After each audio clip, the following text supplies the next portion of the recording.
addunyaa darbuun himaaf goyoomna irbaata gooftaatiin qulqulloofna dhufamee sirrichaatti qophoofna adaraa deebi'aa yaa namoota addunyaa darbuun himaaf goyoomna irbaata gooftaatiin qulqulloofna dhufamee sirrichaatti qophoofna.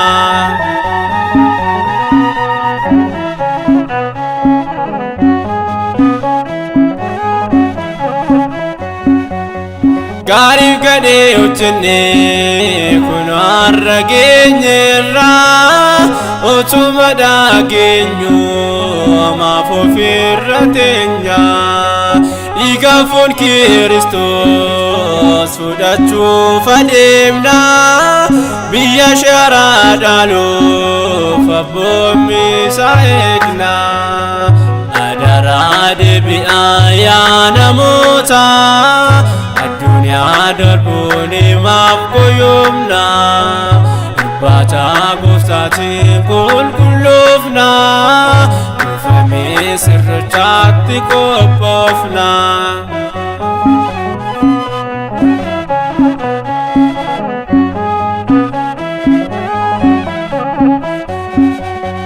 Hojiin biyya lafaa uumaa bu'aan qabu diinaan golboobamu abiddaan gubamu addunyaa laalinee akkanaatti nafu deebii gooftaatti hunduu sittaafu adaraa deebi'aa yaa namoota addunyaa darbuun himaaf goyoomna irbaata gooftaatiin qulqulloofna dhufamee sirrichaatti qophoofna.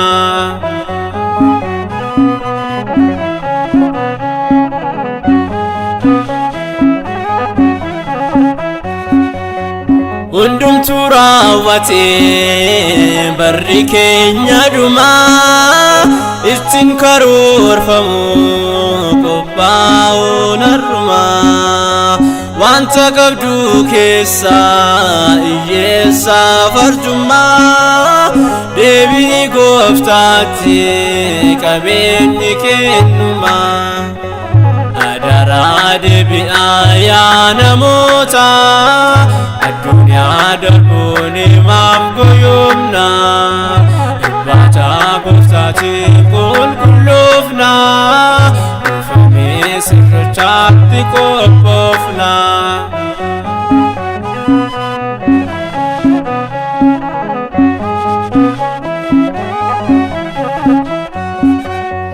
Jaalala qabaannu kunoo nuuf galgala ammamii fi jennee ammeenyaan wal qalla soora isaan jiraanna yoosuu walii galla isaaf abboomamne biyya keenya galla adaraa deebi'aa yaa namoota addunyaa darbuun himaaf goyoomna irbaata gooftaatiin qulqulloofna dhufamee sirrichaatti qophoofna adaraa deebi'aa yaa namoota addunyaa darbuun himaaf goyoomna irbaata gooftaatiin qulqulloofna dhufamee sirrichaatti qophoofna.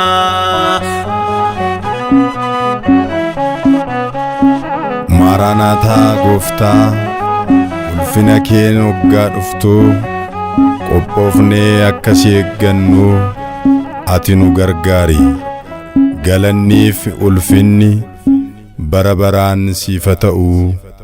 Aameen.